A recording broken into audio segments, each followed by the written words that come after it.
In an interview released in March 2018, Vladimir Putin shared his thoughts about launching a retaliatory counterstrike in the event that Russia's early warning system detects an inbound nuclear missile.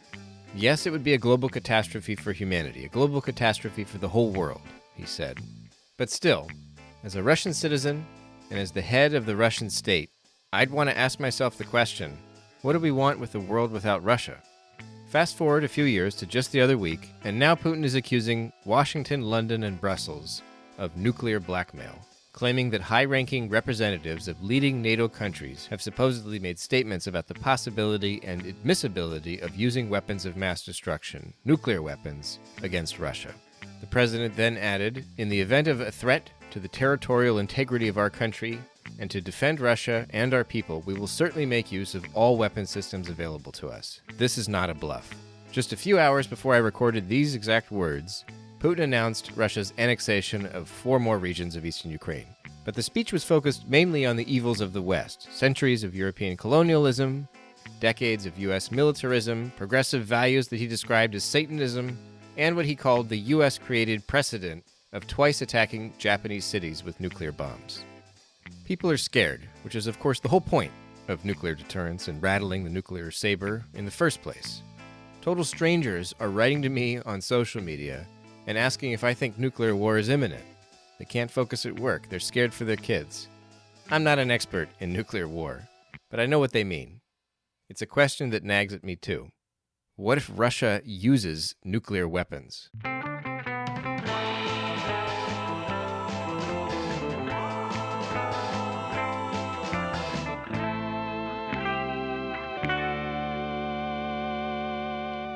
Howdy, folks. Welcome back to the Naked Pravda. I'm your host, Kevin Rothrock, the managing editor of Meduza's English language edition.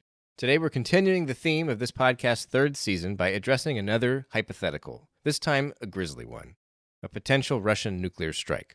Before jumping into today's interviews, allow me to remind listeners that Meduza now relies on contributions from people like you in our international audience to sustain our everyday operations. Millions in Russia and other countries read our news coverage.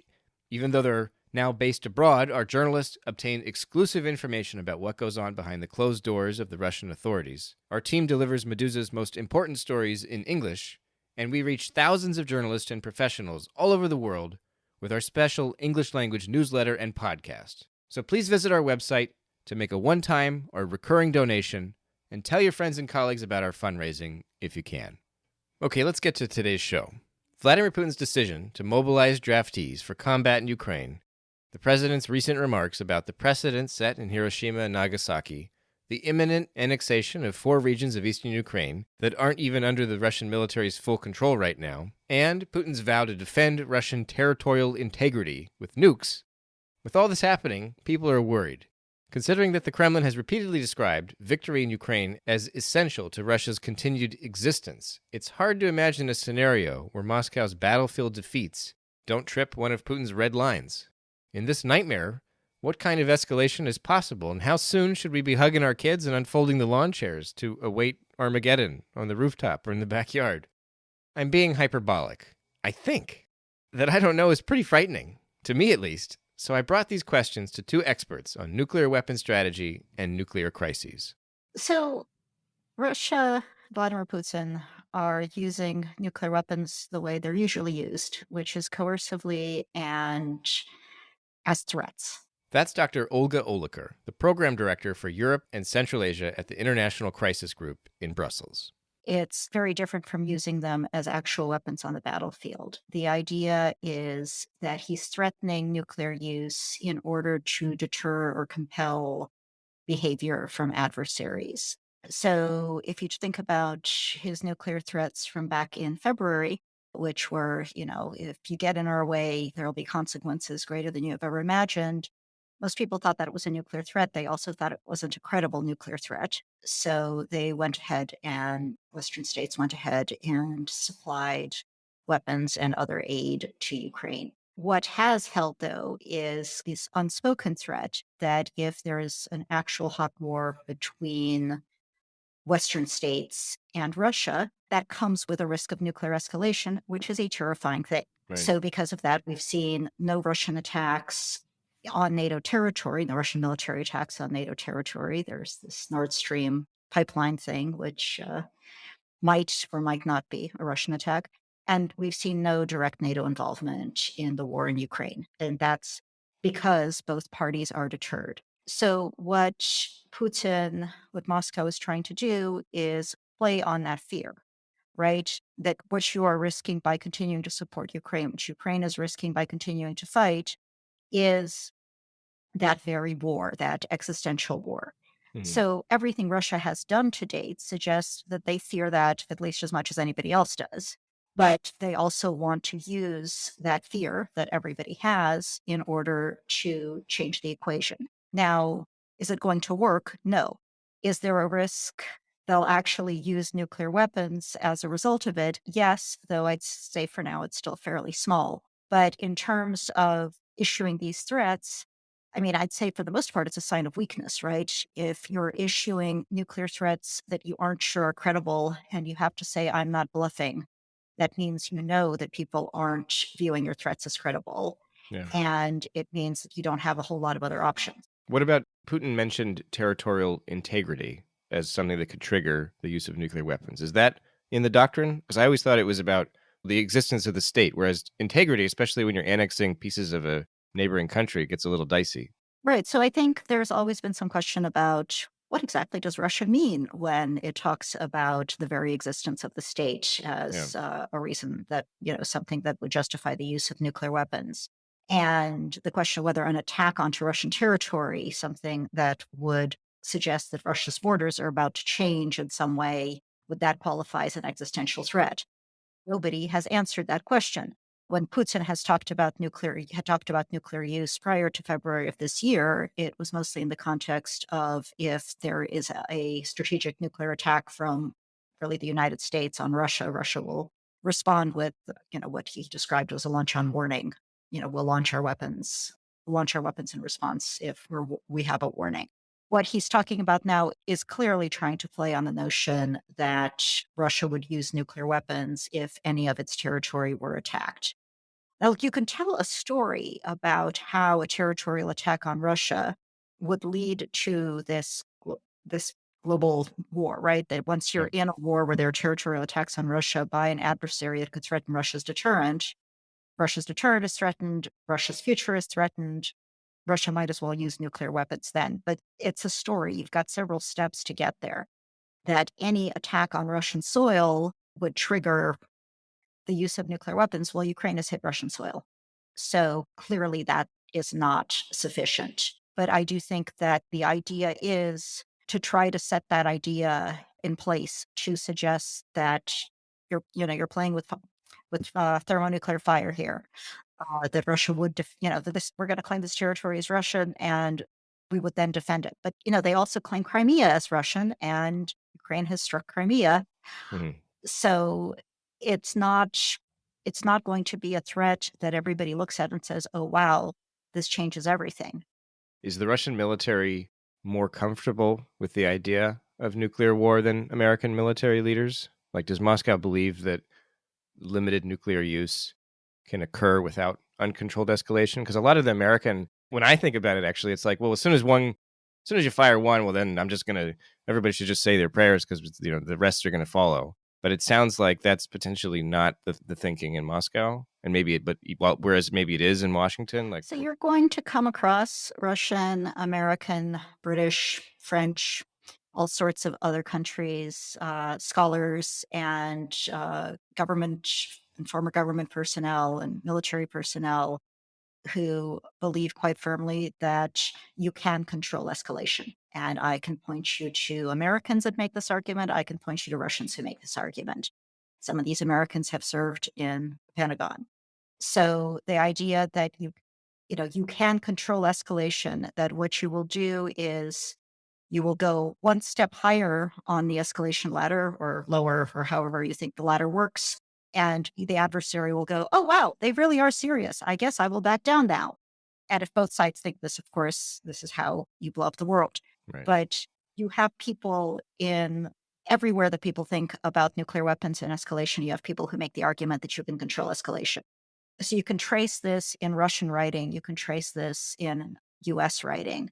You can also trace people who say this is insane. You can't control escalation. The Center for Naval Analyses, Anna Fink, Mike Hoffman, Jeff Edmonds, and their team have done some work on kind of working through a lot of the Russian writing in military journals on this. And they make a case that you see the kind of the pro-escalation control side winning, at least in that community. Does that mean that that's how the Russian military thinks about this? Does that mean that's how the Russian government thinks about this? That's a whole nother jump. And we flat out don't know. What we do know is they take it seriously, right? We also know that there has been a lot of thinking in Russian military circles about the dynamics of escalation from conventional to nuclear. They're more seized with it than kind of people writing in the United States have been, in part because the US has not been relying on its nuclear weapons as much to deter. So it's just less interesting to people to write about it. I actually have always found this super ridiculous. You've got people who are trying to calculate what level of damage is going to convince the adversary to back down, like it's a formula. Yeah. Guarantee you, whatever else it is not a formula that you're going to figure out in advance. Major, colonel, whoever you are, wherever you happen to be.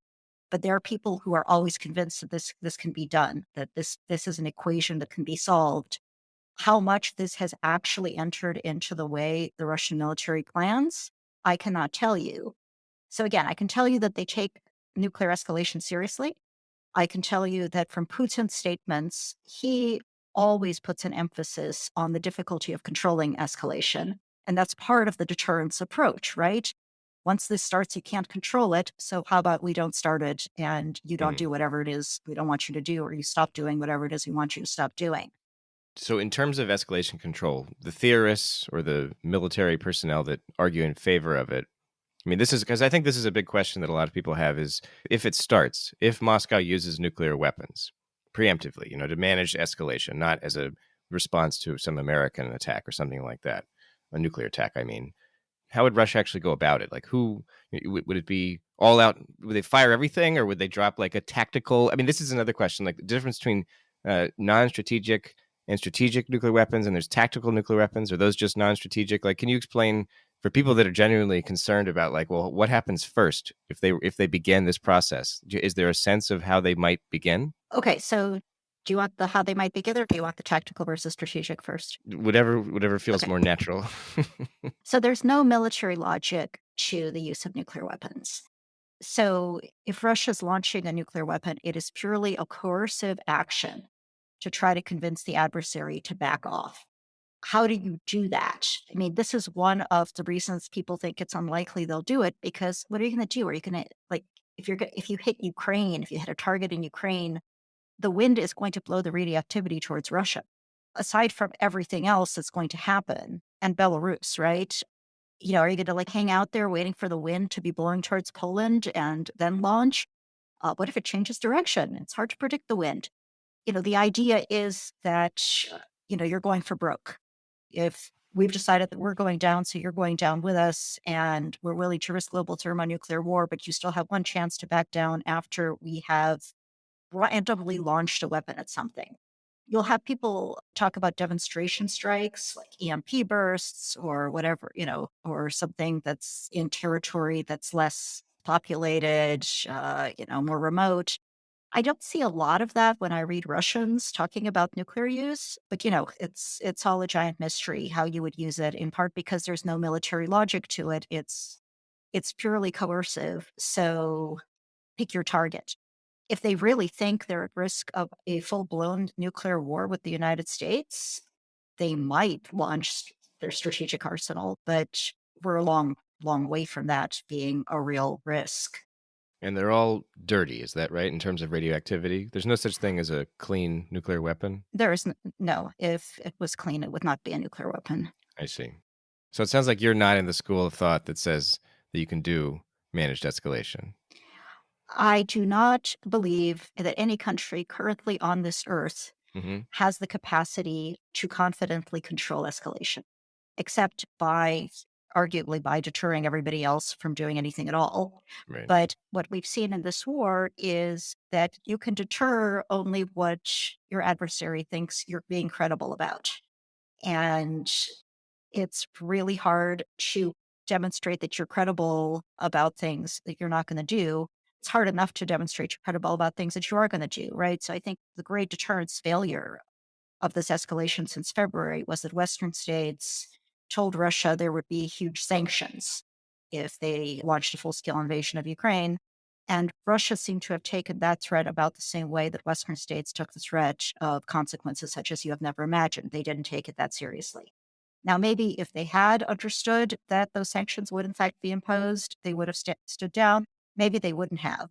But I think the important thing here is that they just really didn't think the sanctions would be that bad. They've been that bad. So that's not a nuclear deterrence failure, but it is a deterrence failure. Right. And it speaks to how difficult it is to communicate these threats in a way that your adversary knows when you mean it.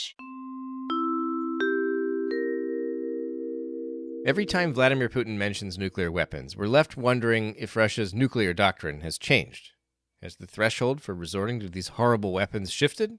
To find out more about Moscow's declaratory policies and military doctrine, I spoke to Dr. Mariana Budjeryn, a senior research associate with the Project on Managing the Atom at the Harvard Kennedy School's Belfer Center. You know, in the discussions with Russian colleagues, prior to the war and even since, security experts of various kinds in track two dialogues, often the image that was invoked was, imagine Napoleon or World War II, and Moscow is surrounded, and basically it's about to fall. Then we can imagine Russia using or threatening to use nuclear weapons in such a conventional war in order to prevent Moscow from being overtaken, for instance.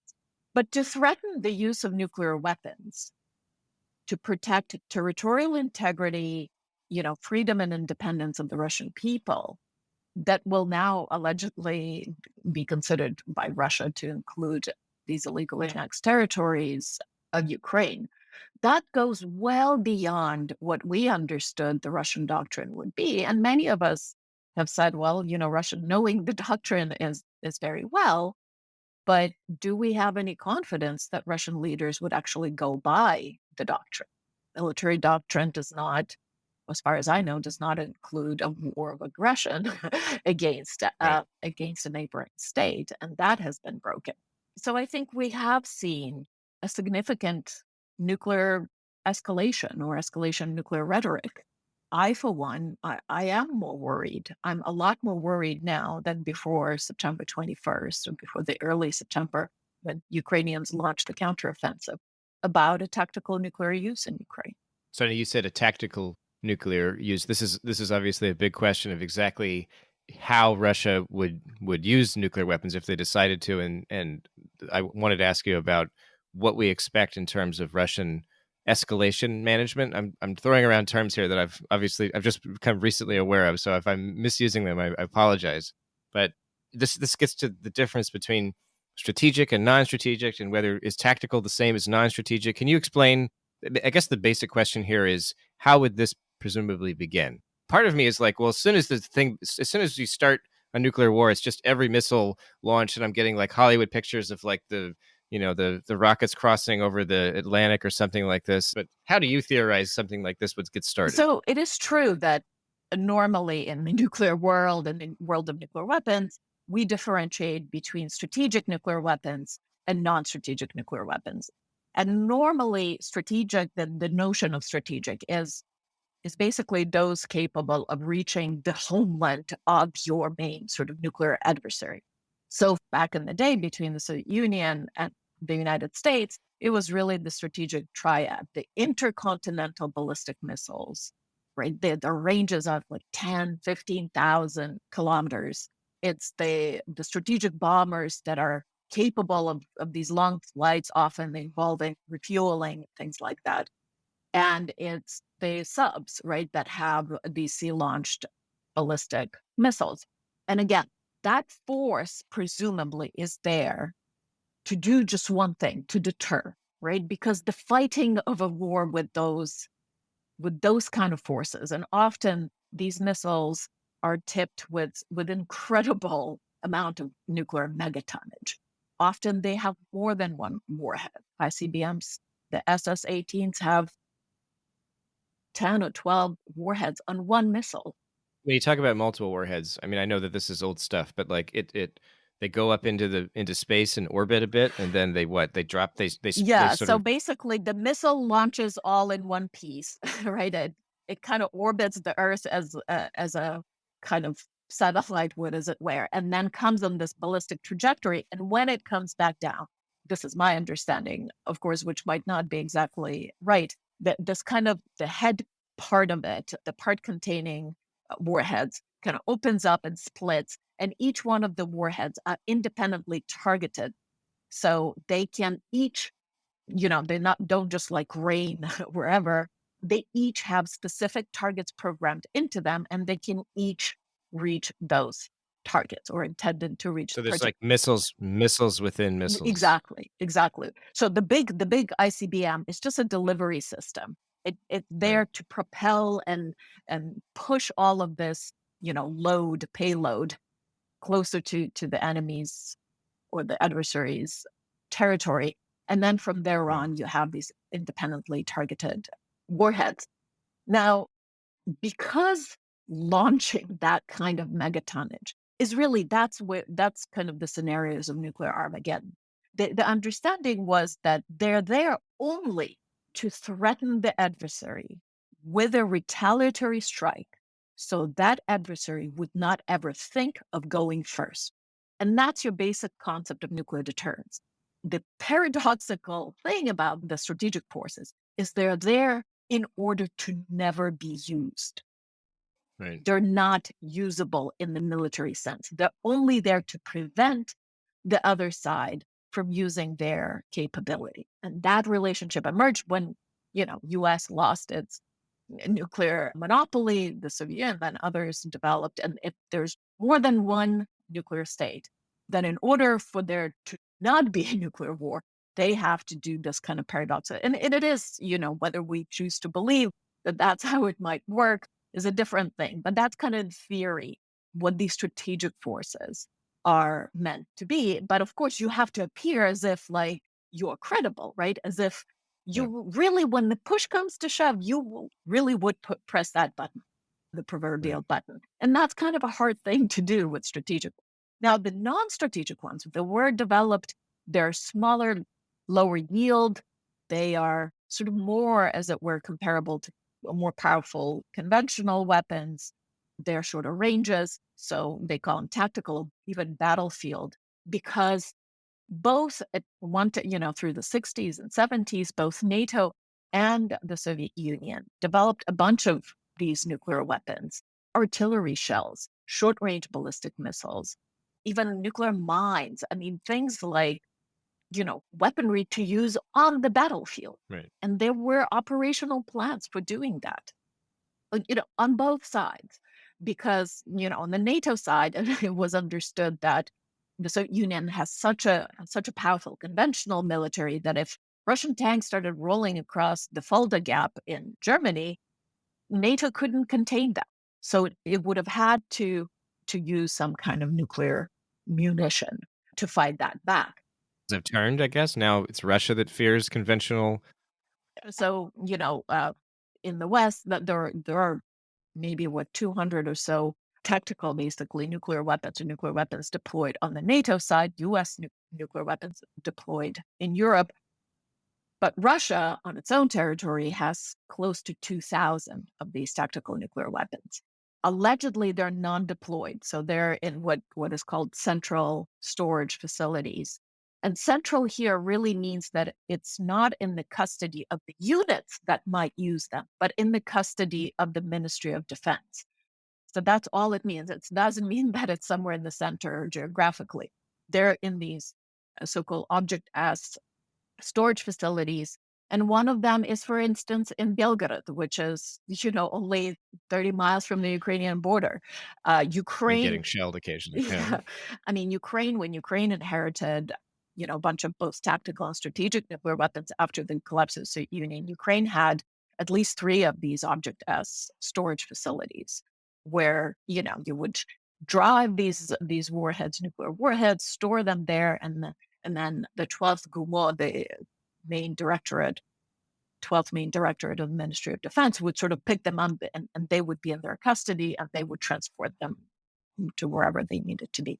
So allegedly, these Russian non-strategic nuclear weapons are now in these storage facilities, which in a way is a good thing because, the analysts think maybe it will give the Western intelligence services and will give people some time to see if there's any movement around those facilities. Because, of course, we know where they are, and I'm sure there are eyes on them at all times. So if there is any movement, if there's trucks leaving and they're delivering something to the delivery vehicles, such as, for instance, Iskander-M, short-range ballistic missile that has also been used in Ukraine with conventional munition, or Kijal, this new hypersonic cruise missile, also Kalibr, the sea-based cruise missiles. All of those are dual-capable systems. So you can have that missile in the launch system, and you just put a missile with a nuclear warhead on them. They're capable of working with both.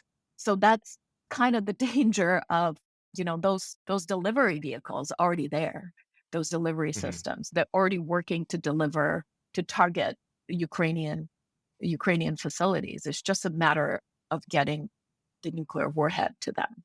And would the early warning indicate whether you're looking at a strategic or non-strategic missile? Yeah, that would normally be the case because normally strategic warheads are already there, on the missile or on the submarine.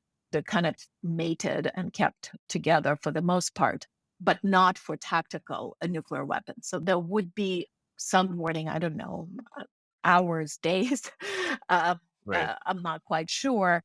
And in that space, hopefully, there might be time to react or to communicate something to Russia more explicitly to try and dissuade it from using these weapons, Yeah. right, or prevent it somehow. The whole battlefield situation is again not very credible simply because it's not very practical. Because even the military folks back in the 70s realized that it would create more problems on the battlefield than actually solve them. And even though, both sides made very, very detailed and explicit plans for using these weapons in a combat type of situation to break through the reinforced enemy positions, there was kind of calculations of how many, of what kind, and of what yield you would need per mile of the front of the line of contact. Yeah. There was also realization that it would complicate the battlefield more than it would aid anything.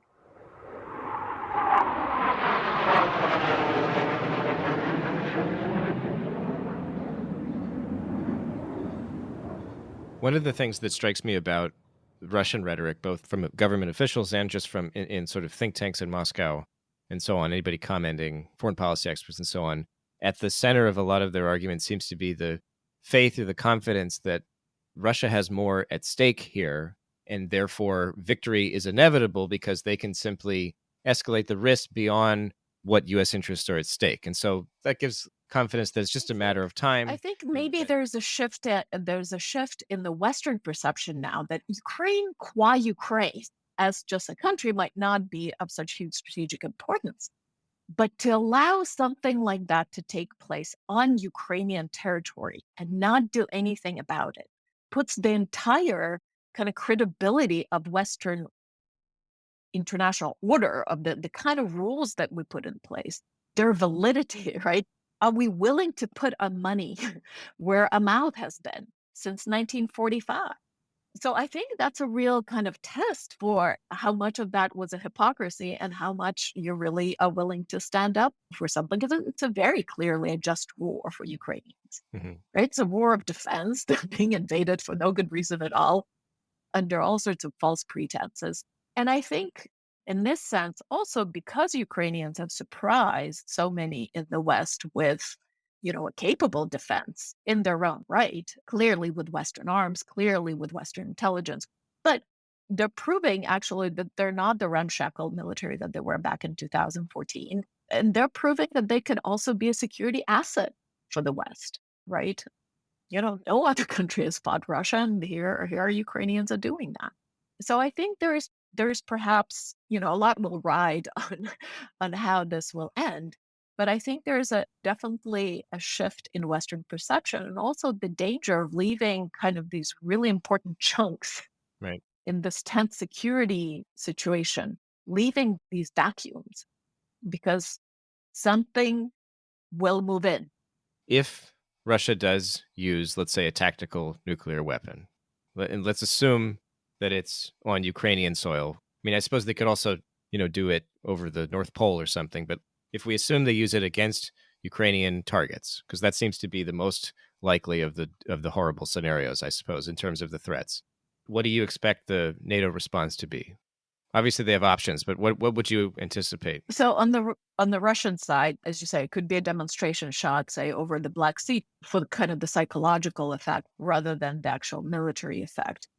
There's been a long-standing problem with these demonstration shots. It was considered actually by the US in 1945 and Japan, like, what if it doesn't make an impression? What if nobody sees it? What if it's a dud, right? What if it actually all it shows is that you're not willing to use it actually in a battle. All you're willing to do is to use it over the Black Sea, but you're like demure from using it on target. So it's not going to have that kind of effect, but you have broken something important. You have broken nuclear taboo, and now all these negative consequences will still apply, but you achieve nothing. So those are kind of the considerations of the demonstration shot. In terms of military targets, there really are not many on Ukrainian territory that could, present themselves as a suitable target for a nuclear strike. Ukrainians do not have these really heavily fortified positions. They're a nimble force. They move a lot. They try to avoid huge concentration of forces, for other reasons. Some kind of large military bases, I don't know. To use it on the city, that would be really bad. And again, that would not undermine Ukrainian military capacity, right? Because, wouldn't have a particularly military effect. It would only make Ukrainians so much more pissed off and so much more resolved and so much more motivated. And then again, without achieving any military aims, you will have encountered all the negative consequences that could possibly ensue, because you've crossed a really, really important red line. So, whether the support of China, of India, of the global South that for now have been either supportive or sitting on the fence and supporting Russian economy through trade as well, no less, whether that would automatically go away is kind of a big question. And I suggest probably a good point of leverage from on behalf of the global South, so that they could maybe step up their act and also communicate to Russia some of these red lines. On the part of NATO, there has been a lot of discussion on what exactly could be a credible and suitable response. I think at the very least, you will see that Ukrainians will never lack for another weapon ever again, right? That what Ukrainians will ask, they will get. For now, each new armament has been carefully considered for what escalatory risks, it presents, where Ukrainians can use it, on what targets, etc. I think all of these limitations will be off. Ukrainians will still be the main fighting force, but the level of Western military support will grow exponentially. I think, Russia will be completely cut off in every kind of extent possible from global markets, from any sort of trade and cooperation. And I think there might be even another level would be some kind of conventional response, either a conventional strike against some of these bases and facilities from which, for instance, these nuclear strikes were carried out. So the Iskander bases, or, the ships with calibers, or the Air Force bases, or whatever, those might be taken out with kind of NATO strikes. Although, again, NATO has been very careful not to get involved directly. So it's possible that a nuclear attack against Ukraine would trigger a direct NATO response, but just a conventional one is what you're saying. So that would be NATO's attempt to respond, but not escalate in a nuclear way. Yeah, I think there's and then still it would be a up much to longer. be up to Russia. Yeah. Russia would have to decide, okay, Does this direct attack, does that provoke more nuclear response, or do we respond with more conventional? And like that, then it's kind of the ball's back in their court, I guess. Yeah. And then, it's for them to escalate. And the thing is, now NATO, of course, has the conventional dominance, right? It's conventionally superior. It has better, more modern, more precise weaponry in Europe, but also, to be to be forward deployed. So if it picks a conventional conflict with NATO, it's not a good thing for Russia. It really isn't. And with the nuclear threshold crossed, what else can Russia really threaten with a nuclear strike on NATO? Well, NATO also has a deterrent, right? So then you really are Right. um, Then you're getting into the the escalation spiral. escalation spiral. But these are kind of tentative thoughts that we really don't know. But that's kind of the scary bit. That really very difficult to calculate what might be moves and counter moves. But we know that the West has communicated more ambiguously in public, but perhaps more specifically in private with Moscow, what exactly the crossing of a nuclear threshold might mean. And we don't really know many, but for that matter, it's kind of, I've been thinking about it. It's not really so much the workings of deterrence or reestablishing nuclear deterrence as the enforcement of a nuclear taboo, right? What is the West willing to do? Because the West has no nuclear deterrence obligations towards Ukraine. Ukraine has no deterrent of its own, nor is it part of a nuclear armed alliance. So U.S. cannot, or NATO cannot credibly threaten a nuclear retaliatory strike. It might still choose to do it, but it's not treaty bound. Yeah, it's not treaty bound. And I don't think it would be neither prudent nor really logical, nor possible or credible for NATO to threaten nuclear retaliation on Ukraine's behalf. But the big question is, if that's not the case, then what are you willing to do? What is possible to do in this situation to enforce the nuclear taboo, right? The taboo against nuclear use. And I don't think we really have a very good answer to it.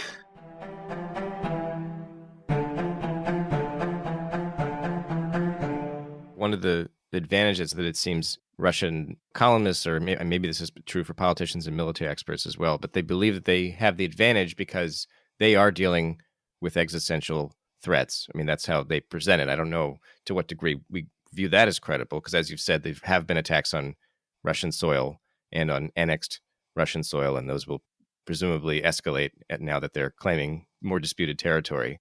So what they say isn't necessarily always the case, but it does seem like there's a consensus view that this conflict matters more for Russians than it does for Americans. And the fact that they're threatening nuclear war is, some indication of that, I suppose, but it's also an indication of weakness, as you pointed out. But it seems like they view the stakes as higher than Washington does. Now, how does the United States manage that kind of disparity in existential stakes? Because presumably that means that if Russia continues to threaten risks that outweigh U.S. interests, at some point it would only be logical for the Americans to say, well, this isn't worth it anymore. Or, I mean, assuming they at some point believe it's not bluffing, what's the decision making that should happen then for Americans? So the problem here is that the Russians have sort of undermined their argument that they have more at stake here than the West does by claiming territory in Europe that isn't theirs, territory they're not even actually occupying. If you're European and you look at that, you say, well, this country really is a pretty huge threat to European security and to my security. Yeah. And the United States has security commitments to an awful lot of the countries of Europe. So what the Russians have done is they've increased the United States stake with the actions they've taken. It's not just about Ukraine, it's about European security. And European security has been seen as existential by the United States in the past. You could argue that maybe it shouldn't be, but good luck selling that to any American administration, except maybe the Trump administration, and they're not currently in office. Yeah. So I think this is kind of one of the interesting dynamics, is that we have gone from a situation where Russia views Ukraine as existential and the United States and the West don't, to a situation where Russia has made the war in Ukraine kind of, sort of, maybe existential for everybody else. Hmm. And look, what they would probably do, fundamentally, if Russia used a nuclear weapon, is respond with a conventional weapon, maybe on Russian forces in Ukraine, maybe on Russian territory. And this is how they would try to manage escalation, right? They would try to manage escalation in response by demonstrating that, yes, we will fight, but no, we don't want to make this even uglier. And you know perfectly well just how bad this can get. So isn't this a nice time to back away? Which is not a stupid thing to do, right? I think Hmm. that's actually a pretty good way to respond, but it's not guaranteed to work. Right. It's a much better way to respond than kind of the keep upping the ante on the escalation ladder, which is how you end up with everyone dead. And in theory, I suppose the Kremlin could then turn around and say, see, they didn't escalate. We scared them. Even if they ended up getting hit with a huge conventional strike, they could say they don't dare go nuclear. Well, you know what? You could always claim your failure to be a victory. Do you think people is do it. that true? Is that because of the control over the media, or is it just the I don't know. Countries declare victory and retreat all the time. yeah I mean, that's how you end wars: is right countries declare victory and retreat. right Their publics may or not believe that, yeah but I don't think Vladimir Putin thinks that. I mean, this is he's definitely trying to make the case that this is existential for him. yeah? The other question is whether we should view this as existential for Russia and Russians versus the regime and maybe him personally. Well, he's making it Yeah, existential for Russia and Russians, even if it is really yeah, existential just for him. right. That's not unusual, by the way. Hmm. If you think back to the 1930s, when the Soviet Union was trying to make a case for collective security against Nazi Germany, and the French were kind of, sort of, maybe a little nervous, maybe interested, and the Brits were kind of like, yeah, nope, not doing that. And the reason the Brits were more comfortable, honestly, dealing with Nazi Germany than the Soviet Union was they saw Nazi Germany as a potential military threat, but the Soviet Union as bent on regime change, Hmm. because the Soviet Union wanted to put communism everywhere, Right. including in the United Kingdom. So the British government saw that as more dangerous. Now, is that an existential threat to the United Kingdom?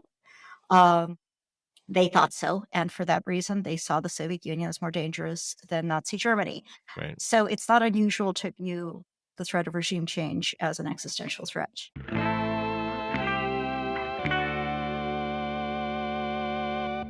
You've been listening to the Naked Pravda. On today's show, you heard from two experts on nuclear weapon strategy and nuclear crises, Dr. Olga Oliker, the Program Director for Europe and Central Asia at the International Crisis Group in Brussels, and Dr. Mariana Budjeryn, a Senior Research Associate with the Project on Managing the Atom at the Harvard Kennedy School Belfer Center.